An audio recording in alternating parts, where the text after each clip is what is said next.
Now we will discuss a few housekeeping tips.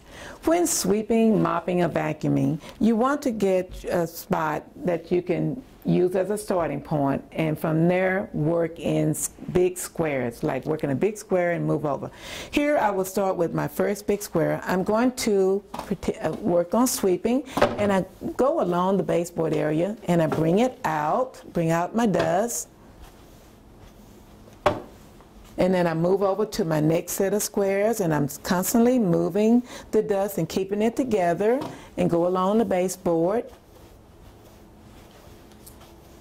And I sweep it all up together, and then I will go and get my dustpan and sweep it up on the dustpan.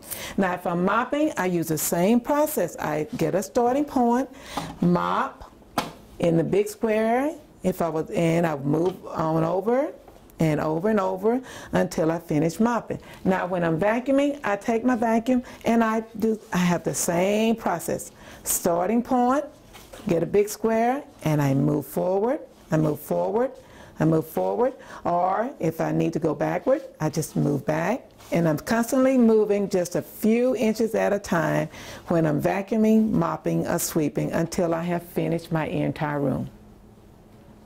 When I'm dusting, I put a sock on my hand, and the sock will help me not have to worry about losing my cloth.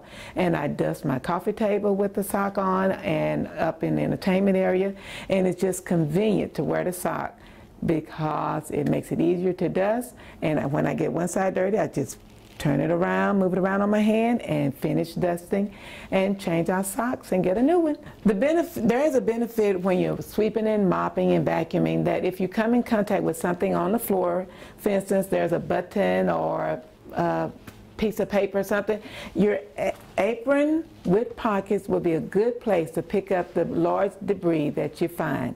And if it's a small button or something, you can pick that up and put it in your pocket. So it's a good idea to wear an apron with pockets, or you can wear a big shirt with pockets. You just want somewhere to put items that you find as you're vacuuming and mopping and dusting to put away at a later date. Now we will talk about organizing tips for the bedroom and the bathroom. Here in our closet, we have 3 shelves. On our first shelf, we have our tops. And we have a blue blouse. And the reason I know it's blue, I get assistants to help me with my colors. Once I get that, I go by the feel of the fabric. I feel for different designs on it to help me know. And this blouse has a flower-shaped button. My other blouse is a white. The fabric is not as smooth, and it has heart-shaped buttons to use as identifier to let me know this is a white top. On my next shelf, I have 2 suits. One suit has a rough fabric feel, and the other suit has a smooth feel to it. Also, I have safety pins in the suit to let me know that this jacket does not match this jacket. There are 2 different type fabrics and 2 different styles. This suit matches, and I can feel by the fabric, and also I will feel by the safety pin that I have in the label.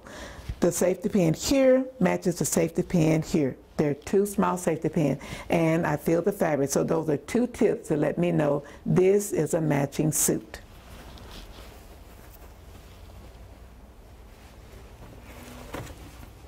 Now on my second suit, the fabric has a smoother feel. It has a smoother feel, and it has a larger safety pin in it. The slacks, now we know it's not the slacks here, so we're going to use the slacks here. And I'm going to feel in the waistband for my tip. Here it is. This safety pin is the same size as the safety pin in the label of the jacket. This is a matching suit. On the next shelf, we have shoes. We have a black pair of shoes, and we have a bone pair of shoes. The black shoes have a different style heel, a little thicker heel, and we have a bump dot underneath to let me know this is the black pair of shoes. The bone shoes has a smaller heel. That's one identifier, and that's one of the main clues, and there's no bump dot, and that's the second clue to let me know these are the bone shoes. The styles are basically the same, but the heels are a little different, and the black has a bump dot. In your dresser, if your socks, you can take your white socks and you can put those in a shoebox or a Ziploc bag. You can take your black socks and you can put them in a different drawer from your navy blue sock. Or when you purchase your black sock, you can get smooth texture and you can let your blue socks have a design that you can feel. Little tips like that will help you know the difference in the color of your socks. For your bathroom, if you share a bathroom with siblings or if you're in a roommate situation, you may keep your personal items in a Ziploc bag or basket that you can take with you to the bathroom. We recommend liquid soap, so that way when you're showering, you do not have to chase your bar soap. And you just squeeze the liquid soap on your towel and you're ready to go. When you finish with your personal items in your shared bath, take your items back to your room with you so that way you will know where they're located at all times. Now we will have some tips on how to make a bed.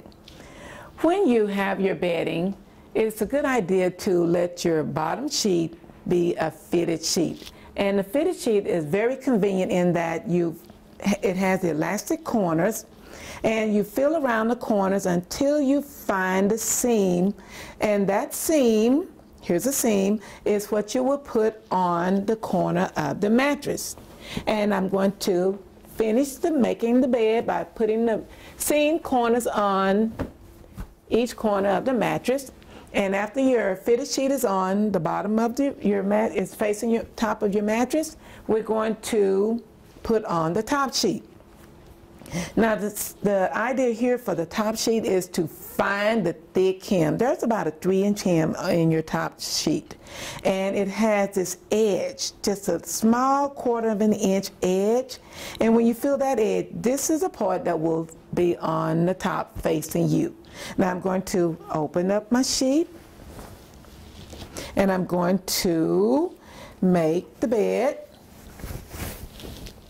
And remember, the 3-inch hem goes to the top section, and that little small edge, this little small edge, is the clue to what faces you. That way your matching sides will be together.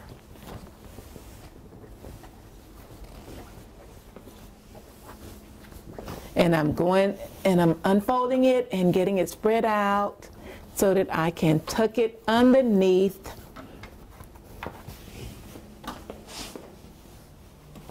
And I want to tuck it underneath the very bottom of it, my mattress. And I'm tucking both corners. And then I'm going to take and lift here on the side to make a nice little fold at the bottom to tuck the bottom half of the sheet. And I will do this on the opposite side at the bottom also.